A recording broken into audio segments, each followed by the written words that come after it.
अस्सलाम वालेकुम। उम्मीद है आप सब बखैर व आफियत होंगे। आज के हमारे पहले एडिटोरियल का टाइटल है न्यू ईरानियन प्रेसिडेंट। ईरान के नए प्रेसिडेंट हैं सैयद इब्राहिम रईसी।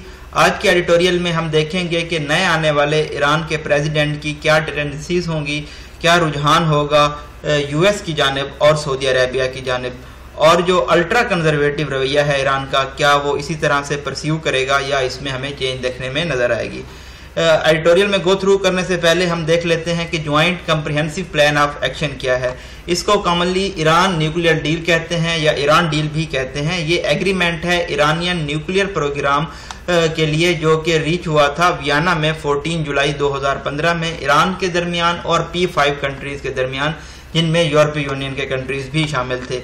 P5 कंट्रीज जी वो कंट्रीज हैं जो कि यूनाइटेड नेशंस सिक्योरिटी काउंसिल के परमानेंट मेंबर्स हैं, जिसमें फ्रांस, यूके, यूएसए, चाइना शामिल हैं, रशिया भी शामिल है। इसी तरह से +1 जब हम कहते हैं तो प्लस हम जर्मनी कह रहे होते हैं। नेक्स्ट एडिटोरियल में हम देखेंगे कि प्राइम मिनिस्टर के क्या व्यूज हैं रेप के बारे में। उन्होंने HBO को इंटरव्यू दिया है जिसमें उन्होंने ये कहा है कि जो क्लॉथिंग चॉइसेस हैं, ड्रेसअप की चॉइसेस हैं, वो काज बनती हैं, इंसाइट करती हैं रेपिस्ट को, रेप को। तो उनके इन बयानात में किस हद तक सदाकत है ये हम देखेंगे, और जो उन पे हार्श क्रिटिसिज्म किया जा रहा है पब्लिक की जानिब से, कि आया कि ये दुरुस्त है या नहीं है। लास्ट एडिटोरियल में हम देखेंगे कि पाकिस्तान में गैस कंसर्न्स क्या हैं।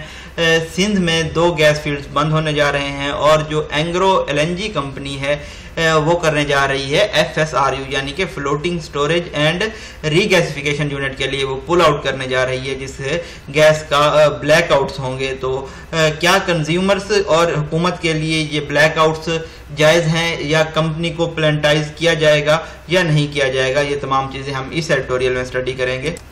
एडिटोरियल्स के जब हम एनालिसिस कर लेंगे, इनको एक बार स्टडी कर लेंगे, तो हम 1 by 1 तमाम जो वोकैब के वर्ड्स हैं उनसे भी गो थ्रू करेंगे, ताकि जो हमारी वोकैब पे ग्रिप है वो मज़ीद इम्प्रूव हो जाए और हम आर्टिकल्स को भी समराइज कर लें। तो हम स्टार्ट करते हैं अपने पहले एडिटोरियल से, जिसका टाइटल है new Iranian president. Editorial start करने से पहले हम ये देख लेते हैं कि करंट अफेयर्स में आज हम सोशल इश्यूज़ यानी कि गैस के जो मामलात हैं पाकिस्तान में उनको देखेंगे। इसी तरह से एक्सटर्नल अफेयर्स में ईरान को हम डील करेंगे, और ग्लोबल इश्यूज़ में इंटरनेशनल जो सिक्योरिटी के प्रॉब्लम्स हैं उनको देख रहे होंगे। Syed Ebrahim Raisi Iran new president. Syed Ebrahim Raisi Iran के नए सदर हैं। Is taking over at a time of great geopolitical flux. वो उस वक्त इक़्तिदार में आ रहे हैं जब बहुत ज़्यादा जियोपॉलिटिकल ऑसिलेशन है, चेंज हो रही है। While the Islamic republics economy is in dire states. और जो इस्लामिक रिपब्लिक है यानी कि ईरान, उसकी जो मईशत है वो बहुत ज़्यादा ट्रबल में है, क्राइसिस का शिकार है, mostly due to western led sanction. ज़्यादातर इसकी जो वजह है वो मगरबी पाबंदियाँ हैं। देयरफॉर हमारे पास डिस्कोर्स मार्कर है। He will have to carefully steer Iran through the choppy waters of foreign policy.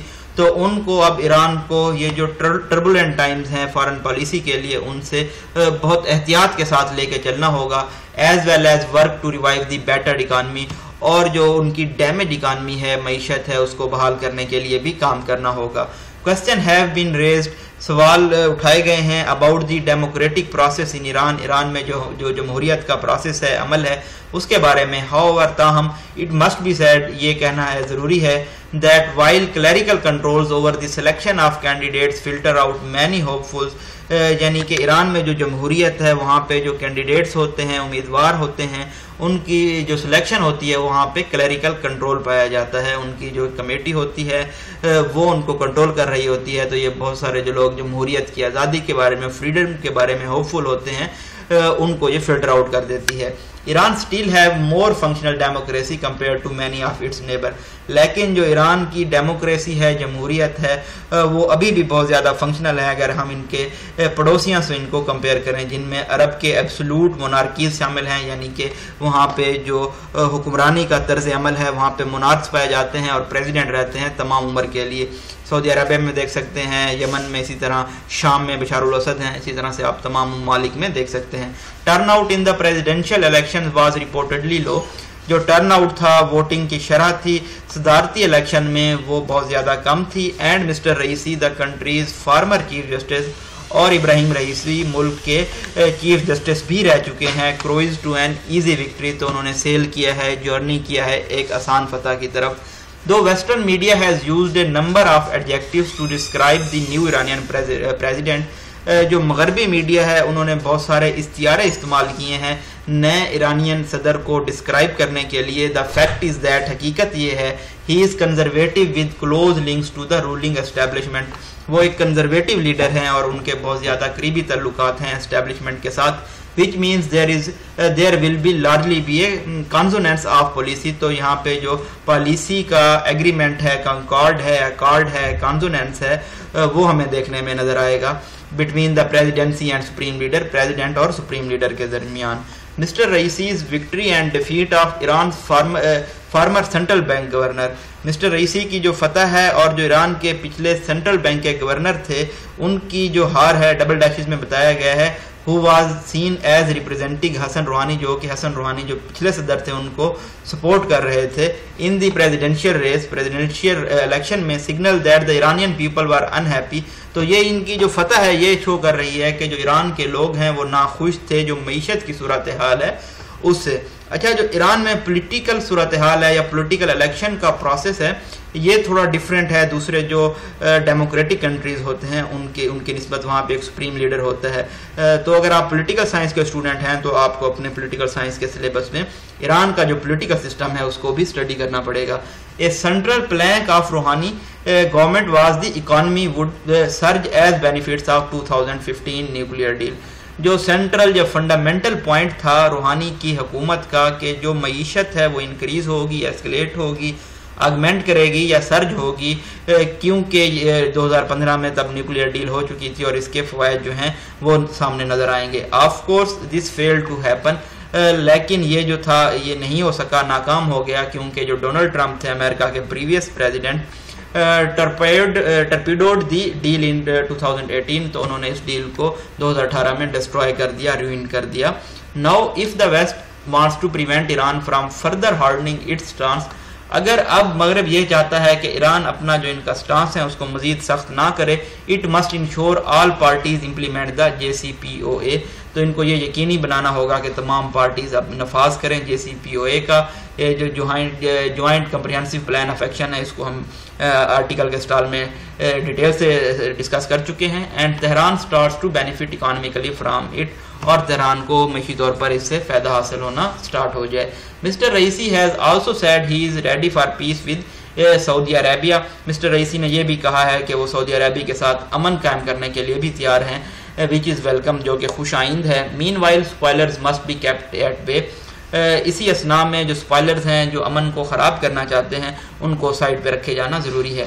For example, जैसा कि जो न्यू इसराइली प्राइम मिनिस्टर हैं जिनका नाम है Naftali Bennett, recently used highly objectionable language, उन्होंने बहुत ही काबिल एतराज़ ज़बान इस्तेमाल की है, terming the Iranian government mass murderers, और उन्होंने ईरान की हुकूमत को मैस मर्डर का, यानी कि जो बहुत बड़े पैमाने पे लोग कत्ल करते हैं, उनका नाम दिया है Israel, which knows a thing or two about butchering civilian. Israel एक ऐसा मुल्क है जो कि खुद इनोसेंट जो लोग होते हैं उनका कत्लेआम करता रहता है।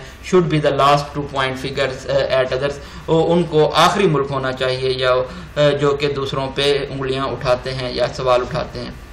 नेक्स्ट एडिटोरियल है हमारा, prime ministers views on rape. Not once but twice has the Prime Minister of this country articulated deeply problematic views about rape. एक मरतबा नहीं बल्कि 2 मरतबा हमारे मुल्क के प्राइम मिनिस्टर ने एक्सप्रेस किए हैं, आर्टिकुलेट किए हैं बहुत ही मसाइल कुन या परेशान कर देने वाले उनके जो व्यूज़ हैं रेप के मुतल्लिक। द पब्लिक आउटक्राई, जो पब्लिक की ऑब्जेक्शन हैं, गुस्सा है, आउटक्राई है, the first time around evidently did not make him reflect on his words. जो पहले बार उन्होंने ये रिमार्क्स दिए थे तो उस वक्त जो पब्लिक की ऑब्जेक्शन थी या आउटक्राई थी उन्होंने उनको चेंज नहीं कर सकती कि वो अपने जो वर्ड्स हैं उन पे वो रिफ्लेक्ट करें, उन पे सोचें। And consider how they reinforce societies misogynistic outlook, तो और इस बात पे थिंक अबाउट करें कि किस तरह से जो उनके बयानात हैं वो हमारी सोसाइटी की आउटलुक है जो औरतों के बारे में जो कि मिज़ोगिनिस्टिक है यानी कि अगेंस्ट वुमेन है उसको शो कर रहे होते हैं। Unless kept on A tight leash, जब तक उन्हें बहुत ज़्यादा टाइट सूरत हाल में ना रखा जाए, can legitimately be held responsible for sexual violence by man, तो उनको जिम्मेदार ठहराया जा सकता है सेक्शुअल वायलेंस का आदमियों की जानिब से। इंस्टेड हमारे पास डिस्कोर्स मार्कर है, he has proceeded to articulate, उन्होंने मजीद ये एक्सप्रेस किया है अपनी opinion on the subject of far bigger platform, एक बहुत बड़े प्लेटफॉर्म पे than a local telethon as was the case earlier. पिछले केस में उन्होंने जो अपनी ओपिनियन दी थी वो एक छोटे प्लेटफॉर्म पे थी, लोकल प्लेटफॉर्म पे थी, अब उन्होंने बहुत बड़े बैनुल-अक़वामी प्लेटफॉर्म पे अपनी ओपिनियन को एक्सप्रेस किया है। In an interview with HBO that air on Monday को जो HBO को उन्होंने इंटरव्यू दिया था while responding to a question about the growing incident of rape in Pakistan, जब वो रिस्पॉन्ड कर रहे थे एक सवाल के कि पाकिस्तान में जो रेप के इवेंट्स हैं, इंसिडेंट्स हैं, वाक़यात हैं, वो बढ़ रहे हैं। Imran Khan refer to the concept of purdah, Imran Khan ने जो पर्दा का कंसेप्ट है उसकी जानिब इशारा किया है। इन अवॉइडिंग टेम्पटेशन एंड सेड कि जो पर्दा है वो टेम्पटेशन को, रुग़बत को रोक सकता है, अवॉइड कर सकता है, और उनका ये कहना था, कॉलन है, कॉलन प्रीवियस सेंटेंस को एक्सप्लेन करता है, कोटेशन मार्क्स हैं आगे हमारे पास। We do not have discourse है, हमारे पास यहाँ पे डिस्कोर्स नहीं है, ना ही नाइट क्लब्स हैं, तो ये हमारा एक कम्प्लीटली मुख्तलिफ किस्म का मुआशरा है। Way of life here, so if you raise temptation in society to the point and all these young guys have nowhere to go, अगर आप रुग़बत को माशरे में उभारते हैं इस हद तक और नौजवानों के पास कहीं जाने की जगह ना हो, it has consequences in the society, तो माशरे पे इसके असरात होते हैं। He then went on to add, उन्होंने मजीद ये ऐड किया, if a woman is wearing very few clothes, अगर औरतें बहुत कम कपड़े पहने हुए हैं, it will have an impact, तो इसका असर होगा, it will have an impact on men, तो इसके आदमियों पे असरात होंगे, unless they are reports, क्योंकि वो रिपोर्ट्स नहीं हैं। Given his government has strengthened the law against rape, इस बात को मद्देनजर रखते हुए कि उनकी जो हुकूमत है उन्होंने रेप के खिलाफ जो कवानीन हैं उनको बहुत सख्त बनाया है, and also expanded its earlier unrealistically narrow definition, और जो इसकी पहले बहुत ही गैर यकीनी किस्म की, बहुत ही आप कह सकते हैं नैरो या कम जो इसकी डेफिनेशन थी। Mister Khan clearly consider rape a serious offence, तो हम ये कह सकते हैं कि मिस्टर खान रेप को एक बहुत ही ख़तरनाक किस्म का जुर्म समझते हैं, दैट मेरिट सीवियर पनिशमेंट, जिसमें बहुत ज़्यादा सख्त सज़ा दिया जाना ज़रूरी है। However his understanding of the impulse that leads to its simplistic, contradictory and illogical, लेकिन जो उनकी अंडरस्टैंडिंग है मामलात का सुझाव है तो वो बहुत ही ज़्यादा एक मुतज़ाद किस्म की और इलॉजिकल किस्म के रिस्पांस की, इम्पल्स की जानिब लेके जाता है। Can the Prime Minister explain the epidemic of sexual violence against children? क्या जो हमारे प्राइम मिनिस्टर हैं वो जो बच्चों के खिलाफ सेक्सुअल वायलेंस है, जो जिनमें बच्चे, लड़कियां भी और लड़के भी शामिल हैं हमारे मुल्क में, उसको एक्सप्लेन कर सकते हैं या उसकी वजाहत दे सकते हैं? डबल डैशेज में ये बताया गया है, इंक्लूडिंग अगेंस्ट मदरसा स्टूडेंट्स, जो कि ये सेक्सुअल वायलेंस होता है मदरसा के बच्चों के खिलाफ के अगेंस्ट होता है, as an outcome of temptation, तो भी ये एक रुग़बत की आउटकम है। ब्रॉट ऑन स्किम्पी क्लॉथिंग, तो क्या इसकी वजह भी छोटे कपड़े हैं? इन एनी केस, किसी भी केस में, the definition of modest attire is an extremely subjective one, इसको कपड़ों से तरगीब देना सेक्सुअल वायलेंस को, ये एक सब्जेक्टिव वन केस होगा, क्योंकि जो वल्गैरिटी है, फाशी है, lies in the eyes of beholder, वो देखने वालों की निगाहों में होती है। मोर ओवर मजीद ये कि most rapist are known to be their victims, जो बहुत सारे रेपिस्ट हैं उनके जो विक्टम्स हैं, sometimes sickeningly enough they are members of immediate family, तो वो उनके जो बच्चों को शिकार करते हैं या जो इस तरह के क्राइम कमिट करते हैं वो उनके अपने फैमिली मेंबर्स होते हैं। Can incest B explain by the victims appearance, क्या इंसेस्ट को विक्टम की जो अपीयरेंस होती है उससे एक्सप्लेन किया जा सकता है? यहाँ पे क्वेश्चन ये राइज होता है। इंसेस्ट होता है crime of having sexual intercourse with parent, child, sibling और grandchild. It can be argued, ये दलाल दिए जा सकते हैं, that mister Khan reflect the prevailing mindset in the society.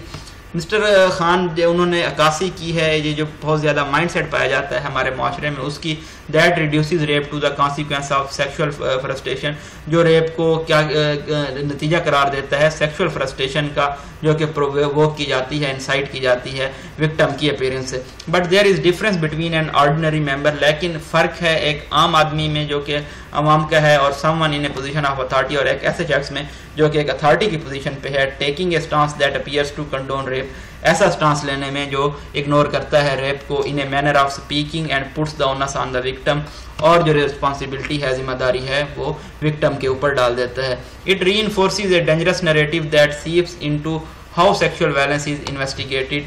तो ये रीइंफोर्स करता है एक बहुत ही खतरनाक नैरेटिव को जो हमारे माशरे में पाया जाता है कि जिस तरह से सेक्सुअल वायलेंस के जो केस होते हैं, इस्तेहसाल के जो केस होते हैं, उनको इन्वेस्टिगेट किया जाता है, प्रॉब किया जाता है, उनकी तफ्तीश की जाती है और परसिक्यूट या पेनलाइज किया जाता है, and deters victims from coming forward in a society where crime is already massively underreported. और जो विक्टिम्स हैं उनको प्रिवेंट करता है, रोकता है कि वो आगे हैं, क्योंकि जो हमारा माशरा है वहाँ पे इस तरह के जो जुराइम हैं उनको बहुत ज़्यादा कम रिपोर्ट किया जाता है। पिछले एक एडिटोरियल में हमने पढ़ा था कि इनको कम रिपोर्ट करने की वजह हमारे जो कल्चरल और सोशल टैबोज हैं, माइलोज हैं, उनकी वजह है। Those who do so are made to endure humiliating interrogation, और जो सामने आते हैं उनको बहुत ही हकारत अमेज किस्म की तफ्तीश का सामना करना पड़ता है, बर्दाश्त करना पड़ता है पुलिस की जानिब से, और कोर्ट में भी that make them feel defiled all over again, और जो कोर्ट भी उनको ऐसे फील करती है कि वो स्पॉइल्ड हैं एज दो दे आस्क फॉर इट, जैसा कि उन्होंने इसके लिए आस्क किया हो। Rape is a crime primarily of power. Rape एक ऐसा जुर्म है जो कि ताकत की वजह से होता है, रादर देन द लस्ट, ना कि लस्ट की वजह से, हवस की वजह से। Rooted in contempt for others bodily integrity, जिसमें डिसरिस्पेक्ट छुपी होती है, दूसरों की जो बॉडी की इंटीग्रिटी होती है, सालमियत होती है, उसके खिलाफ। That can never be any justification for it, इसके लिए कोई भी जस्टिफिकेशन, एक्सप्लेनेशन, वजाहत नहीं हो सकती। लास्ट एडिटोरियल है हमारा gas concerns. Consumer face the prospect of ominous blackouts next month. अगले महीने में जो कंज्यूमर्स हैं गैस के, उनको लाइकलीहुड है, पॉसिबल है कि वो थ्रेट फेस करेंगे ब्लैकआउट्स का, owing to the closure of 2 gas fields in the Sindh, क्योंकि सिंध में 2 गैस फील्ड बंद हो रहे हैं। The drop in hydro power from dams and furnace oil shortages, और जो हाइड्रो पावर है डैम्स में वो भी ड्रॉप हुई, और जो फर्नेस ऑयल है उसकी भी शॉर्टेज है। द मैटर इज कॉम्प्लिकेटेड, ये मामला पेचीदा है, because of the insistence of one of the 2 RLNG terminal operators. 2 जो हमारे पास RLNG टर्मिनल ऑपरेटर्स हैं उनमें से एक इस बात पे बाजिद है जिसका नाम है एंग्रो LNG, कि वो पुल आउट करेगा अपनी FSRU के लिए। FSRU होता है floating storage and regasification unit के लिए, जून 19 से मेंटेनेंस पर्पस के लिए। When electricity demand is at peak, जब बिजली की जो डिमांड है वो अपनी पीक पे होती है। The withdrawal of terminal will force the shut down of RLNG based plants, तो जब विड्रा कर लिया जाएगा इस टर्मिनल को तो ये शट डाउन कर देगा RLNG बेस्ड प्लांट्स को, एक्सेसरबेटिंग द पावर सप्लाई गैप, और जो पावर सप्लाई का गैप है, इनखला है, उसको एस्केलेट कर देगा, एक्सेसरबेट कर देगा, बढ़ा देगा। द कंपनी विल रिप्लेस इस FSRU with A bigger vessel, company अपने FSRU को बड़ी वेसल के साथ रिप्लेस कर देगी। But resumption of RLNG supplies will take at least 10 days, लेकिन इसमें 10 दिन लग जाएंगे। In case of a glitch, इस तरह के टेम्परेरी मेल फंक्शन में it may take even longer, ज्यादा वक्त भी लग सकता है। What alternative would the cash strapped government have to cover the generation of deficit during the period? ये जो कैश स्ट्रैप्ड गवर्नमेंट होती है, जिनके पास कैश की ऑलरेडी कमी है, उनके पास क्या अल्टरनेटिव होगा इस तरह के डेफिसिट को कवर करने के लिए इस पीरियड के दौरान? It would have to stop gas supply, इनको गैस की जो सप्लाईज हैं वो या तो स्टॉप करनी होंगी फर्टिलाइजर की जानिब, या जो परचेज करते हैं एक्सपेंसिव LNG स्पॉट कार्गोज उनकी जानिब ऑपरेट करने के लिए RNG बेस्ड प्लांट्स को, या फिर उन्हें more expensive furnace oil use करना होगा। और it can opt for massive blackouts, या फिर ये ऑप्ट कर सकते हैं, चूज कर सकते हैं बहुत ज़्यादा हैफ्टी है, ह्यूज मैसिव किस्म के ब्लैकआउट्स का, at the expense of its popularity, जिसमें इनकी जो शोहरत है उसको नुकसान पहुंचेगा। इन एनी केस, किसी भी केस में जो हमारी मईशी और फिनेंशियल कास्ट है हुकूमत को और कंज्यूमर को, ये बहुत ज़्यादा डांटिंग होगी, अलार्मिंग होगी, फार्मिडेबल होगी। देयरफॉर इसीलिए the government wants Engro to delay terminal maintenance, हुकूमत ये चाहती है कि एंग्रो अपनी जो टर्मिनल मेंटेनेंस है, जिसको ड्राई डॉकिंग भी कहते हैं, उसको डिले कर दे, पोस्टपोन कर दे कुछ महीनों के लिए। When RLNG demand for generation recede, और जब RLNG की डिमांड जनरेशन की कम हो जाए और पावर शॉर्टेज जो है वो मैनेजेबल हो जाए, तब वो इसको मेंटेनेंस को करें। And coincide the vessel replacement with the planned shutdown by gas companies, और उसको जो कोइंसाइड करें, इकट्ठे करें वेसल रिप्लेसमेंट को जब गैस कंपनीज की जानिब से शटडाउन प्लान किया जाए। Engro refusal is not surprising, Engro का जो इनकार है ये हैरान कुन नहीं है। एट दिस पॉइंट, इस पॉइंट पे the replacement vessel will cost the company way less than what it has to pay in the colder month. जो कास्ट है कंपनी को वो बहुत कम होगी उन महीनों की निस्बत अगर वो रिप्लेसमेंट करें जो ठंडे महीने होते हैं उनमें। It also fears risking payment of premium on its insurance cost if maintenance is deferred further। उनको इस बात का भी खतरा है कि जो उनको प्रीमियम की इंश्योरेंस पे पेमेंट होनी है उस पर भी इफेक्ट पड़ेगा अगर ये मजीद पोस्टपोन करते हैं मेंटेनेंस के प्रोसेस को। The operator says it could not carry out FSRU maintenance in May last year। Operator का ये कहना है कि ये FSRU मेंटेनेंस पिछले मई में नहीं कैरी आउट कर पाए। डबल डैशिंग में ये बताया गया है कि जो पीरियड इंटीमिडेट किया था, बताया गया था गवर्नमेंट को 2019 में कोविड-19 की वजह से। अपेरेंटली अगर हम देखें सिमिंगली तो जो एंग्रो है ये डिफर करेगा, पोस्टपोन करेगा maintenance if the government share the cost of delay, अगर गवर्नमेंट शेयर कर देती है इनके साथ डिले की cost. Or does it want to put pressure to secure third party access for its terminal? क्या ये भी सवाल पैदा होता है कि ये प्रेशर डालना चाहते हैं हुकूमत पे ताकि ये थर्ड पार्टी एक्सेस को अपने टर्मिनल्स के लिए सिक्योर कर सकें, which will help it expand it's regasification capacity, जो कि इनकी मदद करेगा कि ये अपनी जो रीगैसिफिकेशन की सलाहियत है उसको एक्सपेंड कर दें, उसको फैला पाएँ LNG की सेल के लिए प्राइवेट बायर्स को। The matter must be investigated, इन मामलात की तफ्तीश होनी चाहिए क्योंकि जो मैरीटाइम अफेयर्स मिनिस्ट्री है जिसको पहले ministry of ports and shipping भी कहते थे, उन्होंने एक्यूज किया है, इल्जाम लगाया है एंग्रो पे कि उन्होंने वायलेट किया है, इस्तेसाल किया है टर्म्स ऑफ एग्रीमेंट का, मुआहदे की जो शिकें थी उनका, and geopoliticising the country's energy security, और जो मुल्क की एनर्जी सिक्योरिटी है उसको खतरे में डाल रही हैं, जियोपोलिटाइज कर रही हैं। It wants penalties to be imposed on Engro, ये चाहते हैं कि पेनल्टीज लगाई जाएं, जुर्माने लगाए जाएं एंग्रो पे if the company has breached its contract और failed to complete dry docking last year, अगर कंपनी ने अपना जो मुआहदा है उसको तोड़ा है या पिछले साल ये ड्राई डॉकिंग या मेंटेनेंस करने में आप कह सकते हैं नाकाम हो गई है अपनी ही रीज़न की वजह से, जिसमें हो सकता है कि ये मनी सेव करना चाहते हों वेसल रिप्लेसमेंट चार्जेस के जो इनको विंटर में पड़ते हैं। Neither the government nor the consumer should be made to pay, ना ही हुकूमत ना ही जो कंज्यूमर हैं उनको ये पे करना चाहिए क्योंकि ये अपने फ़ायदे के लिए रिप्लेसमेंट कर रहे थे। तो अब हम वन बाई वन देख लेते हैं कि हमारे पास डिफ़िकल्ट वर्ड्स कौन से थे। फ्लक्स मीन होता है ऑसिलेशन, चेंज स्टेट्स होती हैं, trouble, crisis, catastrophe, apocalyptic situation, choppy होता है turbulent, rough times, battered mean होता है डैमेज, क्रूज्ड मीन होता है सेल करना, जर्नी करना, कॉन्सोनेंट्स का मतलब होता है एग्रीमेंट, अकॉर्ड, कनकॉर्ड, अकॉर्ड, मुआहदा, प्लैंक का मतलब होता है fundamental point, basic point, surge का मतलब होता है increase, escalation, amplification, augmentation, torpedoed का मतलब होता है किसी चीज़ को डिस्ट्रॉय या रुइन कर देना। नेक्स्ट एडिटोरियल अगर हम देखें तो उसमें जो हमारे पास डिफ़िकल्ट वर्ड्स हैं वहाँ पे हमारे पास आर्टिकुलेट का मतलब आ जाता है कि अपनी ओपिनियन को एक्सप्रेस करना, डिस्प्ले करना, मैनिफेस्ट करना। आउटक्राई का मतलब होता है ऑब्जेक्शन, एतराज़ात। मिजोगनिस्टिक का मतलब होता है अगेंस्ट वुमेन जो रुझान पाए जाते हैं। अटायर मतलब होता है ड्रेस अप, क्लॉथिंग, क्लॉज। इसी तरह से इंसेस्ट जो हमने देखा कि क्राइम था सेक्सुअल इंटरकोर्स का पेरेंट्स के साथ, सिबलिंग के साथ, चाइल्ड या ग्रैंड चाइल्ड के साथ। कंडोन का मतलब होता है डेलिब्रेटली इग्नोर, जानते बूझते हुए इग्नोर करना, नेग्लेक्ट करना, नज़रअंदाज करना। Onus means responsibility. प्रोसिक्यूटेड होता है penalise, deters prevent, defiled mean spoil and contempt mean होता है डिसरिस्पेक्ट करना। लास्ट ट्यूटोरियल में अगर हम डिफिकल्ट वर्ड्स देखें तो प्रॉस्पेक्ट का मतलब होता है likelihood, ominous mean threatening, exacerbate means escalation, glitch means temporary malfunction, formidable मतलब बहुत ज़्यादा डांटिंग, अलार्मिंग, खतरनाक। रिसीड्स का मीन होता है डिक्रीज होना, रिड्यूस होना। डेफर्ड मीन पोस्टपोन करना, डिले करना। अगेन हमारे पास डेफर है। ब्रीच का मतलब होता है ब्रेक करना। अगर इन तमाम आर्टिकल्स को समराइज करें तो अगर हम कहें जो हमारे पास पहला एडिटोरियल था न्यू ईरानियन प्रेसिडेंट का, तो इसमें हमने देखा कि नए ईरानियन प्रेसिडेंट कौन बने हैं, उनके जो रुझानात हैं आल दो वो कंजर्वेटिव हैं लेकिन फिर भी वो सऊदी अरेबिया के साथ पीस जाते हैं और वो जो चाहते हैं कि जो JCPOA डील है उसको रिज्यूम किया जाए ताकि जो ईरान है वो इकानमिकली स्टेबल हो चुके। और जो इसराइल ने इन पर एतराज़ किए हैं उनकी भी कोई वजह नहीं बनती क्योंकि इसराइल खुद लोगों को बहुत ज़्यादा कत्लेआम करता रहता है, इनोसेंट सिविलियंस को, तो इसराइल को इस तरह के बयान देने से बाज आना चाहिए। नेक्स्ट हमने देखा कि PM इमरान खान ने व्यूज़ दिए थे रेप के बारे में कि जिसकी वजह होती है वो क्लॉथिंग होती है, स्किनी क्लॉथिंग। लेकिन जो उनके जो बयानात थे उस पर बहुत ज़्यादा क्रिटिसिज्म किया जा रहा है पब्लिक की जानिब से। आई थिंक मैंने 1 या 2 ही लोगों को देखा है जिनमें नॉमिनेटेड हैं मुफ्ती तकी उस्मानी साहब, जिन्होंने सपोर्ट किया है कि जो PM के व्यूज़ हैं वो जो शरह है उसके मुताबिक हैं। आई डोंट नो, लेकिन जो बाकी लोग हैं वो बहुत ज़्यादा क्रिटिसाइज़ कर रहे हैं इमरान खान को। आपने भी ट्विटर पे और बहुत सारी दूसरी साइट्स पे देखा होगा। तो इस तरह से जो पाकिस्तान का इमेज है वो बहुत ज़्यादा अल्ट्रा कंजर्वेटिव जाता है।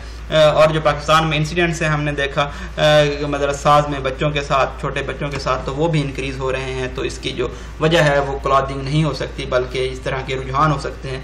क्योंकि जो हमने देखा एंड पे कंक्लूड किया है आथर, उन्होंने कहा है कि रेप जो है ये पावर की वजह से काज होता है, ना कि लस्ट की वजह से। और ये जो लोग चाहते हैं, डिसरिस्पेक्ट करना चाहते हैं दूसरों की बॉडीली इंटीग्रिटी को, तो रेप की आप कोई भी जस्टिफिकेशन नहीं दे सकते। लास्टली अगर हम देखें तो गैस के बहुत ज़्यादा कंसर्न पाए जाते हैं, क्योंकि सिंध में जो 2 गैस फील्ड्स हैं वो बंद होने जा रहे हैं।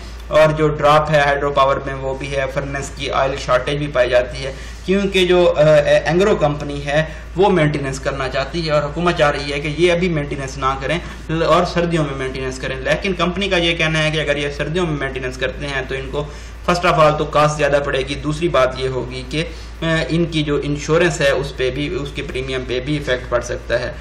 तो अब इसको इन्वेस्टिगेट किया जाना ज़रूरी है कि क्या जानबूझ के कंपनी ऐसा कर रही है ताकि हुकूमत को प्रेशराइज किया जा सके थर्ड पार्टी की एक्सेस को सिक्योर करने के लिए, या इसकी कोई और वजूहत हैं। तो जैसा कि हमने देखा कि मैरीटाइम अफेयर्स मिनिस्ट्री ने इनको एक्यूज़ किया है, तो इन तमाम चीज़ों में देखा जाना बहुत ज़रूरी है।